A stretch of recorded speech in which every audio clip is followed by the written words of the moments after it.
उत्तर प्रदेश सरकार ने एक बहुत बड़ा फैसला लिया है जो कि बहुत अहम फैसला है। जी हाँ, उत्तर प्रदेश सरकार ने फैसला लिया है कि जितने भी गैंगस्टर और माफिया थे उत्तर प्रदेश में, जिनकी संपत्तियां कुर्क की गई हैं, जी हाँ, जैसे कि आप देख सकते हैं मुख्तार अंसारी हो गया या फिर अतीक अहमद, इस तरह के जितने भी अपराधी थे उनकी जो संपत्तियां कुर्क की गई है, जब्त की गई है, अब उसका इस्तेमाल सरकार उन पीड़ितों के लिए करेगी जिनके लिए इन सब चीज़ों को बहुत ही मापना मुश्किल होता है। जी हाँ, ये सरकार का फैसला है। जो भी पीड़ित थे अब उनके लिए वहाँ पर आवास बनाए जाएंगे, उन्हें ज़मीनें दी जाएगी और ये सब सरकारी काम के तहत होगा। तो आइए, लोग यहाँ पर कुछ लोग मौजूद हैं, उनसे बात करते हैं और जानते हैं कि आखिर उनकी इस सरकार के इस फैसले पर क्या राय। सर, सबसे पहले हम आपसे जानना चाहेंगे कि जो सरकार ने फैसला लिया है कि गैंगस्टर और माफिया की ज़मीन पर अब पीड़ितों के लिए घर और इस तरह की चीज़ें बनाई जाएंगी, स्कूल कॉलेज बनाए जाएंगे, तो आपको क्या लगता है कितना सही?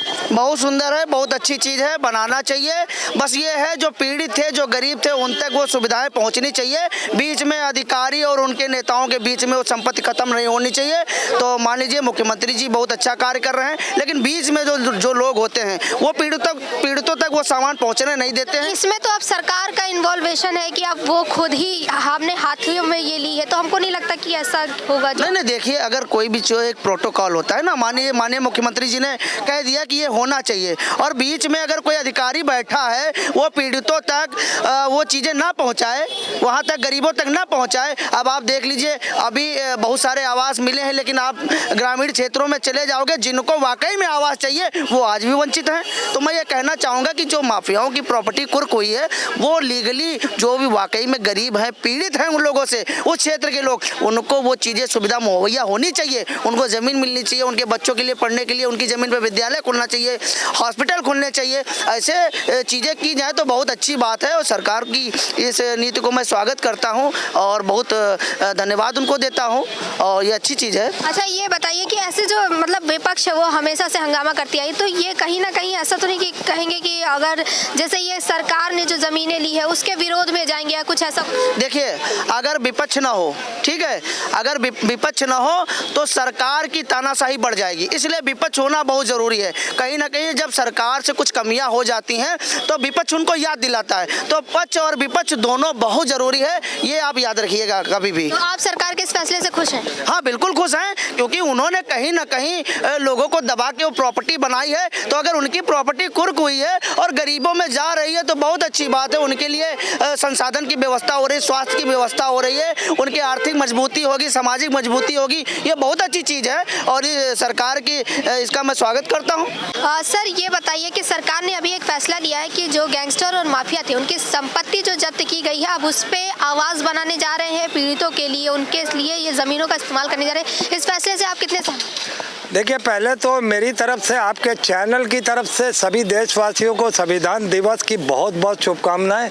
और दूसरा एक बात और, वो सत्ता पक्ष दिल्ली में बैठ के संविधान दिवस तो मना रहा है, मगर इन्हीं ने कहा था, नारा था इनका 2024 में, अब की बार 400 पार, बाबा साहब का बदल देंगे संविधान। ये इनको बड़ा मुद्दा संविधान नहीं है। मैं मुद्दे पे आ रहा हूँ मैम। ये संविधान की बात करेंगे, जो संविधान को खत्म करना चाहते थे वो आज संविधान दिवस मना रहे हैं। अब आप कह रही थी, जो सवाल पर आता हूँ कि किस तरीके से माफियाओं के या किसी के भी वो जो पैसे सरकार हड़पती वो लेती है अपने कब्जे में, तो अगर वो पैसा उनका निजी पैसा तो नहीं है ना, वो सरकार का पैसा है, जनता का पैसा है। और अगर जनता के कार्यों में लगाया जाता है, उन्हें आवास दिया जाता है, उन्हें शिक्षा मुहैया कराई जाती है या कोई भी और सहायता दी जाती है, तो ये सहायता सरकार का दायित्व है जनता तक पहुँचाने। तो इस फैसले से आप सहमत हैं सरकार के इस फैसले से? बिल्कुल सहमत होंगे कोई भी सरकार, मगर वर्तमान सरकार में सिर्फ झूठ का एक पुलिंदा है। देखिए, कहने को तो ये 15 लाख 2 करोड़ नौकरियां, और ये बाबा ने कितने आश्वासन दिए, लीक पेपर लीक के लिए सवाल उठा लीजिए आप, शिक्षा, रोजगार, स्वास्थ्य, नौकरियां, महंगाई। लेकिन ये जो संपत्तियां कुर्क की गई है अपराधियों की, माफियाओं की, इसमें क्या झूठ है ये बताइए? नहीं, कोई झूठ नहीं है ना। कुर्क कर लिया अपनी अय्याशी के लिए। जनता को जब मिलेगा दिखेगा तो हम कहेंगे हाँ कुर्क की संपत्ति को जनता के हित में लाया गया, उसका कोई डाटा अतीक अहमद की संपत्तियों पर घर बना करके तो दे दिया गया है ना, घर बना के दिया गया है, तो ये अपनी अय्याशी के लिए तो दिया नहीं था। इसी तरह और माफियाओं का इस्तेमाल कर। मैं ये कहने ही ना कहा, मैंने कहा आप मेरे पास सबूत लाइए। आपके कहने से मैं थोड़ी मान लूंगा। अतीक अहमद की संपत्ति में बना सबूत, कोई भी मकान बना लो और वो कह दो अतीक अहमद के पैसे से आए हैं, तो फिर जो सरकारी फंड में पैसा वो पैसा कहाँ गया, वो खा गए फिर क्या? यहाँ जमीन की बात, माफियाओं के पैसों को लगाया और जो पैसा फंड में पहले से ऑलरेडी है, जो विकास के लिए है, जो मकानों के लिए है, तो वो पैसा खा गए। तो कुछ है ना।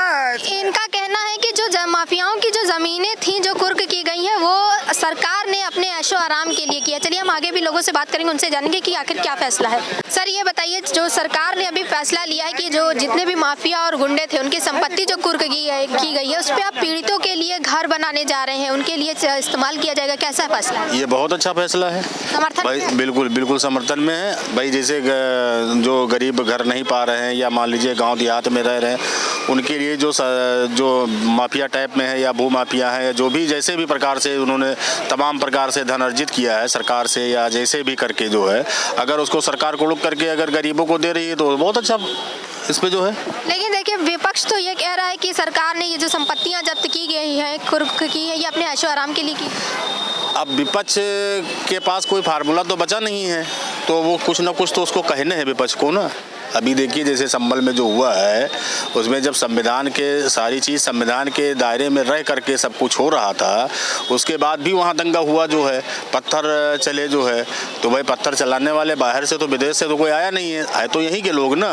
तो जो इनके जैसे सांसद थे, इनके जो विधायक हैं या उनके जो और भी तमाम वहाँ के जो मौलानाएँ हैं, इन लोगों ने वहाँ पे माहौल को बिगाड़ने का काम किया। उनको संविधान से नहीं मतलब है, उनको सीधा अल्लाह रसूल ने जो कह दिया है उस पर उनको करना है। तो आपको क्या लगता है कि इस संपत्ति पर क्या बनना चाहिए, आवास बनना चाहिए, स्कूल कॉलेज? देखिए इस संपत्ति पे सरकार जो भी संपत्ति जिसकी अटैच करे जो माफियाओं की है, उस पे स्कूल बन जाए, हॉस्पिटल बने, खेल मैदान बने, बच्चों के खेल, सरकारी कॉलोनी बने, जिससे जो लोग छप्पर में रह रहे हैं या नहीं उनके पास में घर रहने के लिए मकान नहीं है, रोड पे पड़े हुए हैं, उन लोगों के लिए वो मकान दिया जाए उनको जो है।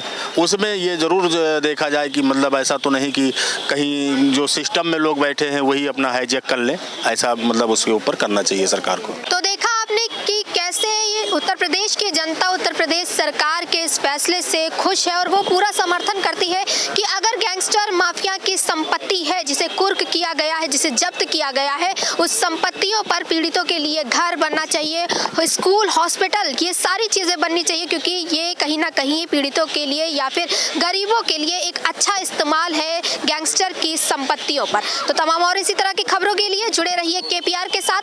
कैमरा पर्सन रमन के साथ मैं तान्या कसौधन, लखनऊ।